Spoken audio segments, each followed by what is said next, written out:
Hey everybody, Josh Sigurdson of World Alternative Media here, and we are joined by Judd Weiss, commercial real estate investor, photographer, and of course the running mate of John McAfee under the Libertarian Party ticket during the 2016 election cycle. Thank you for joining us. Thanks for having me. It's good to talk with you. Now, first of all, can you go into Gary Johnson's failed bid and why you think he won the nomination? Because he didn't seem to carry a lot of libertarian ideals, and in my opinion, while I don't agree with everything John McAfee says, he would have made a much better nominee. Oh, I have strong opinions on that one. Yeah? I've got real juicy dirt on that as well from behind the scenes. Please let us know. So there's people always wondering what's going on behind the curtain in politics, right? Well, the curtain is there because of market demand. People don't want to see what's going on behind the scenes in the butcher shop. And what's going on behind the curtain in politics is the same thing. It's vicious nastiness. And so everyone's like, that's so cool, you're running with McAfee. What was that like? Well, it was like being airdropped into the Hunger Games, and everybody's just attacking you. Yeah. What shocked me was how vicious, dirty, and corrupt Gary Johnson's campaign was. I was not expecting it, because Gary's such a nice guy, and I was super helpful to him in 2012. I threw 2 fundraisers for him at my house. He spoke. I donated to his campaign in 2012. I wrote an article in the Washington Times that went viral, and I was a big supporter. I was a valuable asset in 2012.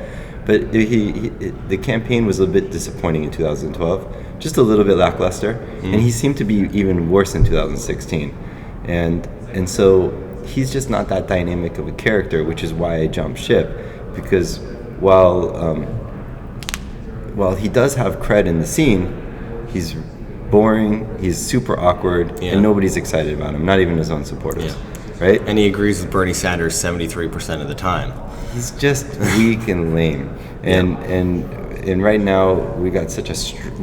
Hillary was legitimately strong. Trump was super strong, and we put in somebody weak and limp. Yeah. And it became a reality game show, almost like a reality TV show in this election, and we put in the most uninteresting person in that reality show that nobody wanted to follow. It seemed like this was one of the best opportunities for the Libertarian Party, and it was kind of just thrown to the dust. It doesn't seem like that. It was. We were handed a opportunity on a golden platter. 40% of the public didn't want Trump or Hillary, either one.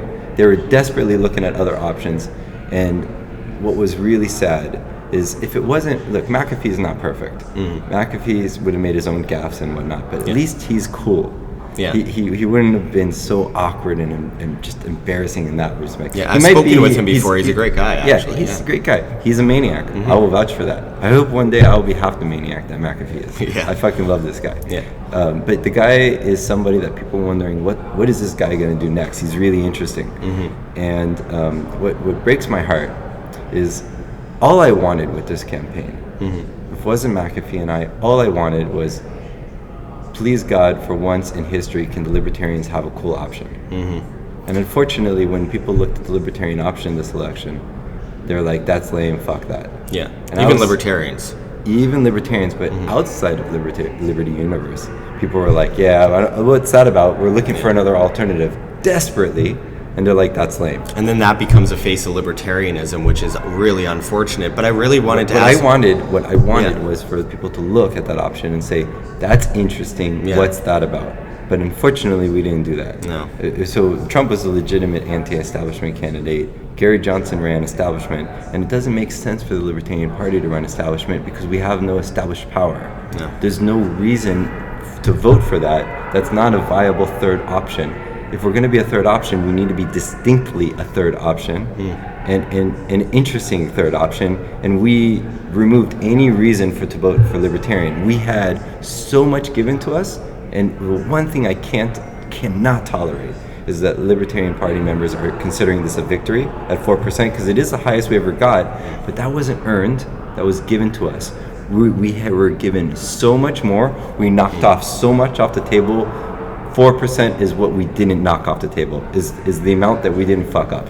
Well, would you be able to give us some of this dirt you speak of about Gary Johnson? Because I know I have a lot of friends who've had to deal with him personally. And basically, it's unanimous. None of these experiences were good. Yeah, I have shockingly bad experiences. And I'm really surprised because, as I said, I was really cool with the campaign. I knew a bunch of people on that side. Those are my friends. And Some of them were a bit upset that I jumped ship, like I'm some sort of traitor because I was in that team. No. But I had to do this because I had a vision for something a lot more interesting, and I had to do it. And that's all I wanted to do. I just wanted to do cool stuff. And they're like fighting and clawing and vicious, and I don't want to be part of that. So I'll give you an example. They had like I have a bunch of examples. For instance, they had a troll army of fake accounts that were using cartoon characters as their profile photos, not using real people for legal reasons. So these cartoon characters were the nastiest. And there was real people, but they were all being coordinated from these Facebook groups. And I know about this because I used to be in with that crew. And so these like fake accounts would go in and saying that shitbag asshole Judd and like really nasty shit on comments throughout the Liberty universe, specifically the delegate space. And they would be posting really nasty stuff with McAfee because he married a former prostitute. Yeah. And they would show an arrest photo of her and say, "You're a future first lady." It's just nasty shit like that's coming out of the Gary Johnson campaign. And then to add insult to injury, they would pass around a meme photo with Gary Johnson saying only one libertarian candidate has not spoken ill of another libertarian. I'm like, what the fuck, man? Like, it's such bullshit. But it's a lot worse than that. The campaign is known as a scam-paign because I want people, and I'm sure you've got nerds that will dig into this, go to the FEC website, look at payee by disbursement over the different months, go through the individual months on the April, May, June, all those, and see, I think it was something like $4 million went to Ron Nielsen's company, management company. He was a campaign manager. I can't say anything concretely about Gary Johnson, but his campaign manager, Ron Nielsen, who used to be a good friend of mine, is corrupt and dirty. And he sucked in millions of dollars. The campaign staff was paid independently of his management company, and he just charged too much for things and went to vacations and mortgages. Super corrupt. The Tea Party had a huge problem with all these groups coming in and siphoning money off the Tea Party for bullshit. And we had that, and it was called the Gary Johnson campaign. And I couldn't say anything about that until the election was over, because libertarians did not want to hear the truth. I couldn't talk about it. Well, do you think that Gary Johnson destroyed the Libertarian Party? No. In the long run? No. The Libertarian Party is what it is. Libertarian Party has been, I would say it's been useless for the last several decades, but that's not true. Useless would be an improvement. I wish they were useless for the last 4 decades. They've been the biggest cage match arena where libertarians fight with each other over positions of no power. It's embarrassing. So Libertarian Party is a small part of the wider growing liberty movement. Yeah. And the Libertarian Party within the whole liberty movement is the biggest sinkhole of time, energy, money, resources, and emotion in the entire movement. Useless would be an improvement. But Gary, and I'm actually surprised that there was corruption that I was dealing with. Now, I can say whatever the fuck I want because I don't give a damn about my political future. I wasn't even running for public office. Public office sounds miserable. So I can say whatever I want. I don't care. I just did this because I used it for a platform. I've been on and off with the Libertarian Party since the 90s. I signed the non-aggression pledge for the State Party of California in 96. So I've been active for a long time, since high school. Back in the day, I would go to these meetings with my other friend, and we're the only high schoolers in the whole place of old people. And so I've been involved in a long time. Libertarian Party has plenty of its own problems, and the problem is what we do have that's positive is we have people, we have some money, and we have ballot access in 50 states. And what that gives us is not an opportunity to win, because we're far from that. It gives us a platform. It gives us eyeballs, and it gives us an ability to grow a movement. And we squandered that opportunity this year. Ron Paul is a quirky old man talking about end the Fed, and hats off to him. He helped build a huge movement of very excited activists. And we could have moved that protest needle further. Instead, we didn't. So that's the disaster of this election. It's what we had on the table was amazing. And we knocked it off.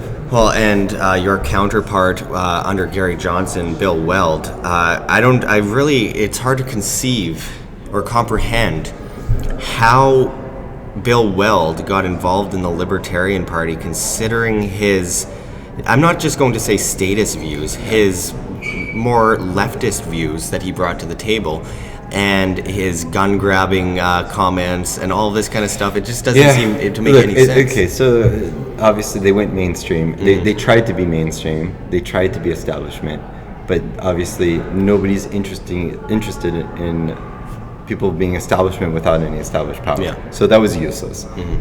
If we're going to go that route and we're going to go super moderate like that, because I'm not going to call him a statist as much as I'm going to call him a moderate, because that's what moderates are like. And he is. I still wish, after everything is said and done, I wish it was a Weld Johnson ticket, because at least Weld can communicate. He doesn't have the policies I would promote, but at least he's not embarrassing. Yeah, sure. Because Gary Johnson's humiliating as a representative, and Weld is not. So if we're gonna go that route, at least have a Weld Johnson ticket. Yeah, the fact that he was involved at all shows you the amount of bullshit that's going on. And I've heard from so many people the amount of threats that went around at the convention from the Johnson bunch. Oh yeah, like what? Well, I've heard about people being threatened to vote for Gary Johnson at the convention. Or what? Well, that's the question. That is often the question. I've never heard about what they'll do if you don't vote for Gary Johnson. I don't know if it's about threats, but it is definitely. It's like all of these people involved in the Libertarian Party start caring about the party more than the cause, and their movement within the party. Their movement within a party that has no power and is useless. So they start factionalizing, and they start like, you're not helping our team do what we're trying to do. We're going to crush you. And it's like, that's not how I want to spend my energy in activism, is fighting with other libertarians. Yeah. And that's what goes on in the Libertarian Party. So just like any political party, there's power brokers. And what power brokers are anybody who has influence at all. And everybody's playing this endorsement game. Instead of playing winning hearts and minds, they're going after endorsements, and they're going after these power brokers that can push for you and get a whole bunch of people aligned. And they're willing to go either way. They don't give a fuck. Yeah. They're willing to go either way as long as whoever can do more for them. If you can help them out more in the future in the party, or if you can just pay for them on the campaign team or whatever the fuck, you basically can buy these power brokers. Yeah. And they don't really have much principle, and they exist in the Libertarian Party. And that's what happens with a political party. So I think we have a systematic, structural problem with the party. And the problem is that it is a political party. Yeah. It's not... I don't know. We would have to reimagine the structure of the Libertarian Party, what to do with those resources. But the way it's set up, there's no hope for anything positive. Zero. There is hope with the resources we have. We could utilize it all more effectively. Efficiency is the only God I pray to. And we are not efficient. We're not effective. We're fighting with each other. We're spending our energy and resources fighting with each other instead of the battles we have outside of ourselves. It's a complete and total waste, and it's utterly depressing for me being involved. So I've been on and off with the party for a very long time. I announced my candidacy saying those things, which some people thought that was a slap in the face, and they're wrong. It was a sledgehammer. It wasn't a slap. I wanted to break our brains open and shift things so we move in a different direction, because this is going to lead us to continuing to be the awkward nerds in the corner that are disregarded for the last several decades, continuing for the next several decades. And I don't want to see that happen. So what I said upset some people, but resonated with others, and I'm just particularly blunt. Well, it's something that we're all very passionate about, and it's sad when we see a missed opportunity like we have. And it's a shame. It's a missed opportunity, to say the least. Now, I wanted to move on quickly. Can I tell you what? Oh, can I give absolutely. you an example of a sabotage trap that I fell into? Okay, sure. So our campaign manager, when I came on board with McAfee, it was just him and this fat campaign manager, Chris Thrasher. And Chris, he brought me on, so I appreciate that. But not exactly fired. So what happened was, I come on, and I'm announced right before the California convention, and we threw a fundraiser at my house in LA. And then the next day was the California convention. And at the California convention, Ron Nielsen offers our campaign manager $4,000 to come on board with their campaign, to leave our campaign. And he told me about it, and he told me, I'm not going to take Ron's dirty money. This was going on behind the scenes. And I'm like, okay, Interesting. All right. I've never touched politics. This is interesting. And then after the California convention, Chris's phone's gone, and I can't talk to him for a week. No communication, nothing. I'm like, I just jumped on a campaign, and I can't talk to my campaign manager. And when he got it, apparently he got his phone, a new phone in the mail or whatever. And as soon as I got in touch with him again, his attitude was completely different. And I was just about to release our first video, and then like another day or two goes by, and I released the first video, and all of a sudden, a bunch of people are sharing it. McAfee's campaign suddenly has life. People are excited, like that this is really interesting. So we're on like a rocket ship all of a sudden, and then I get a call from our campaign manager telling me he's quitting the campaign, and he's just dropping out of politics. He needs some time to himself for a little while. And I'm like, wow, okay. I'm a little bit shocked. And then within an hour, there was already articles ready up online, McAfee's campaign disintegrating. When we were on a fire like rocket ship, there's already headlines ready that McAfee's campaign is disintegrating. Because there's a shill blog called The Libertarian Future, which was the guy who's writing for it, Jay Wilson. I want everybody to go search this shit. Was given, I think, 1 month by the Gary Johnson campaign, $10,000 and more. So that was just a purchased blog. That was just basically shill for Gary. The guy already had a headline ready. And so what happened basically, is my understanding, is Ron Nielsen pulled the lever when we were starting to rise, so that the headline got changed. And then I got a new campaign manager in. She was great, Tiffany Madison, fantastic. And she's not part of the party, because anybody you hire staff level, they all worked with each other in the past. It's a big mole network, actually. So I needed somebody outside the party who's a libertarian, who does organizing and stuff. So Tiffany was great. She's coming on board, and Chris, our former campaign manager, who I'm still friendly with, I'm still very friendly, sends a message that she was starting in a couple of days. He just already quit, so it was kind of interim, like I'm trying to handle some things. He sends me a message, McAfee can't be at the Louisiana State Convention tomorrow because he's got to be in New York to speak on the Panama Papers, something about that. He told me something about the Panama Papers. And I need to call the organizer of the Louisiana conference now, who's the state chair of that party. And I'm like, okay, you're right, it's like midnight there, I better call right now. McAfee's not going to be there in the morning. So I call the guy, and he starts screaming at me, flipping the fuck out. And he's tell me the reason. I said he needs to be in New York for Panama Papers. And he's like, what? He has no integrity. He is not going to win this. I'm going to make sure he doesn't win this. And he starts posting on Facebook, tagging me and McAfee. He fucked me, and like all this negative stuff about that we screwed him over and all this shit. McAfee was sick with the flu. All I needed to do was tell the truth. And I didn't realize, I just stepped right into a sabotage trap. I'm like, I'm just new, I didn't know anything, you know? And like, this is the kind of dirty shit that's going on in politics. It's like, are we trying to achieve something, or are we just trying to destroy things? In politics is a vehicle, political parties, political races are a vehicle for destroying shit. It's not even a vehicle for leading anybody. So politicians stick their thumb in the air, and they try to find where the current is going, and they're telling everybody they're right. And this is another problem with politics, is that everybody, including libertarians, are delusional. Everybody in politics, outside of libertarian, Democrats, Republicans, everybody thinks that they're right about whatever it is, and they want you to tell them that they're right. So that's why all politicians are liars, because the only way they're going to win is to tell enough people that they're right.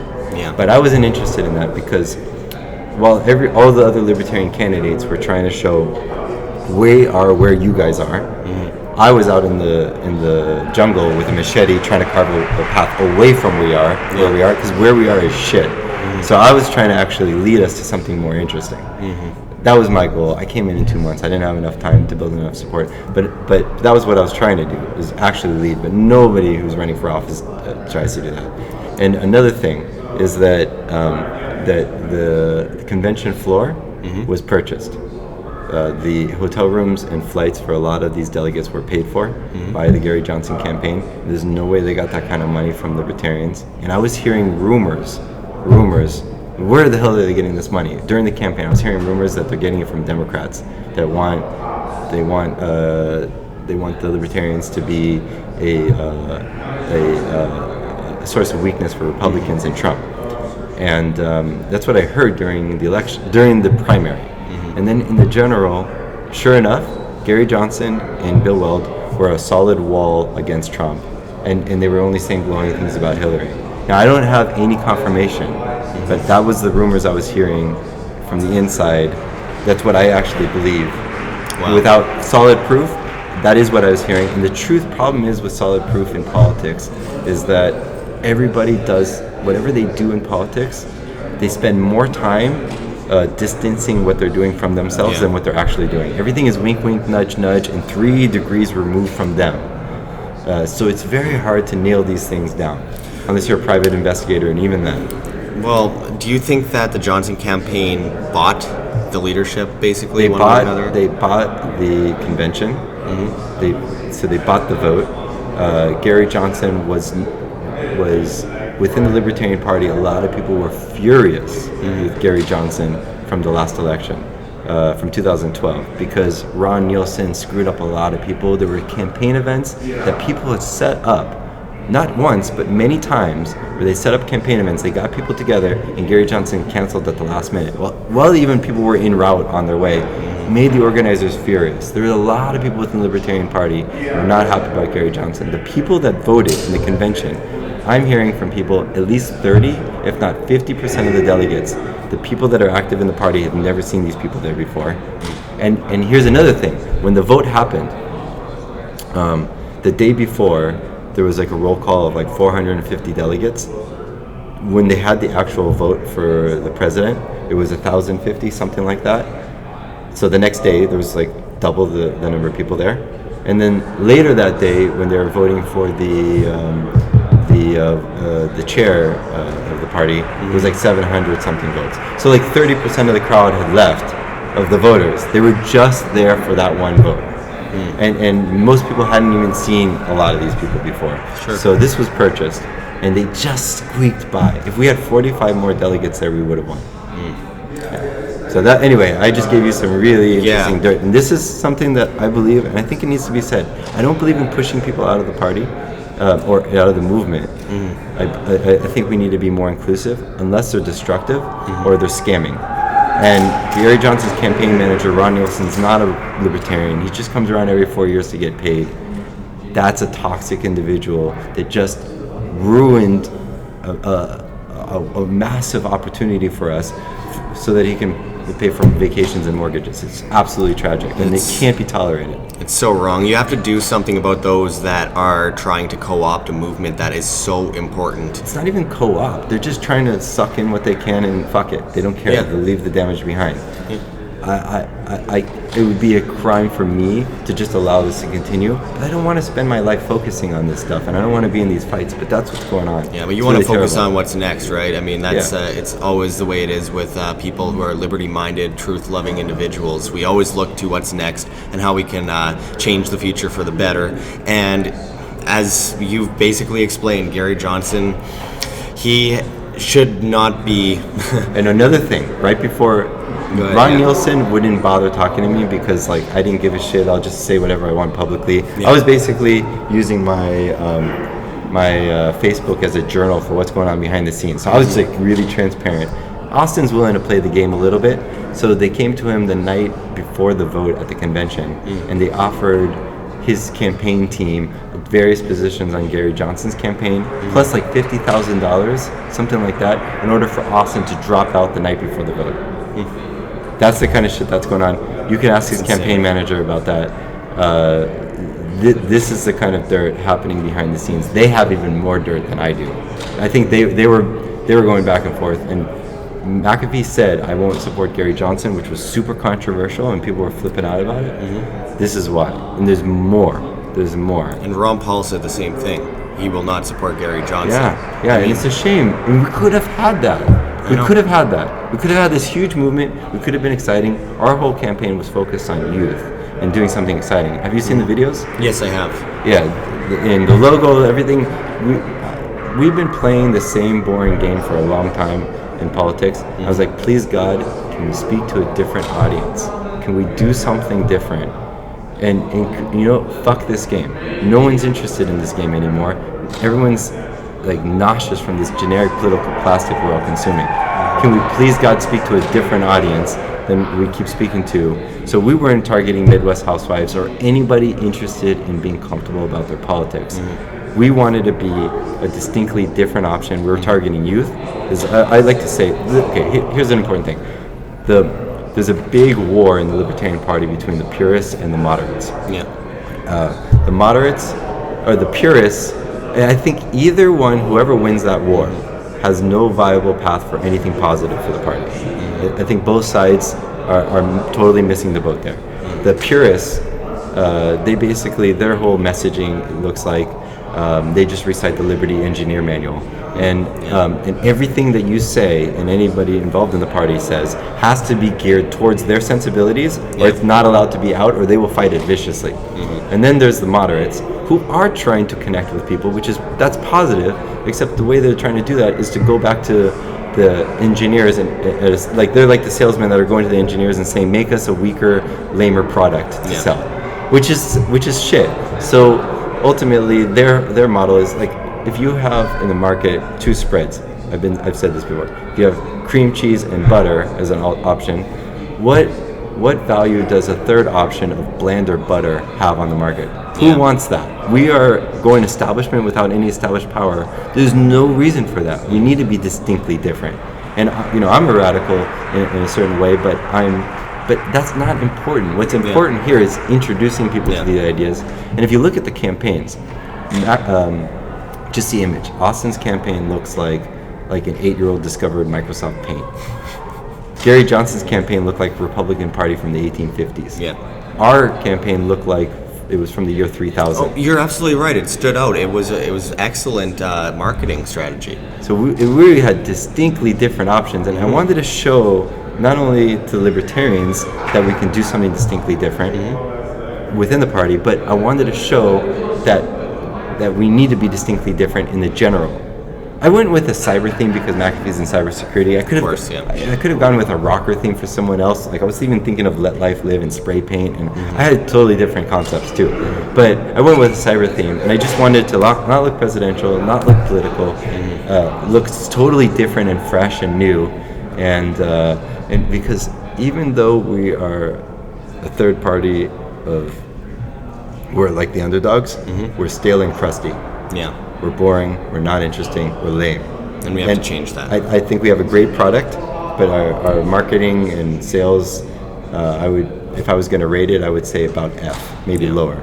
Yeah. And that's, we can sell this, but let's sell it as something distinctly different, fresh and exciting. We're offering a new way. And I had so much to do with, like, I wanted to position us as the truce, and there's more to that I had in mind. Yeah. But in any case, so that's my thoughts on the party and the campaign. And I can keep going on. This is incredible, and you're a very interesting interview, and we'll have to beam you in over Skype someday and do another interview because you have a lot to talk about. But can you tell people how they can support you and find more of the work that you do presently? Sure. Well, my photography is all over the place. There's like 25,000 Facebook profiles. Incredible work, by the way. Incredible. I'm trying to help these nerds get more right swipes. I think that's a good contribution. And they're using it for Facebook, LinkedIn, all over the place. I want this scene to look better. Yeah. And I was trying to do that with the campaign. I don't even have a photography website. I'm just a main obsessive guy with a camera, and I take too many pictures. Yeah. But it's only on my Facebook page, Judd Weiss, and Instagram /Judd Weiss and Twitter /Judd Weiss. Yeah. I just use that for even YouTube /Judd Weiss. I just use that for everything. So that's how you can find me. Well, great. Well, thank you again for joining us. And until next time, this is Josh Sigurdson and Judd Weiss signing out from World Alternative Media. Find the truth, be the change.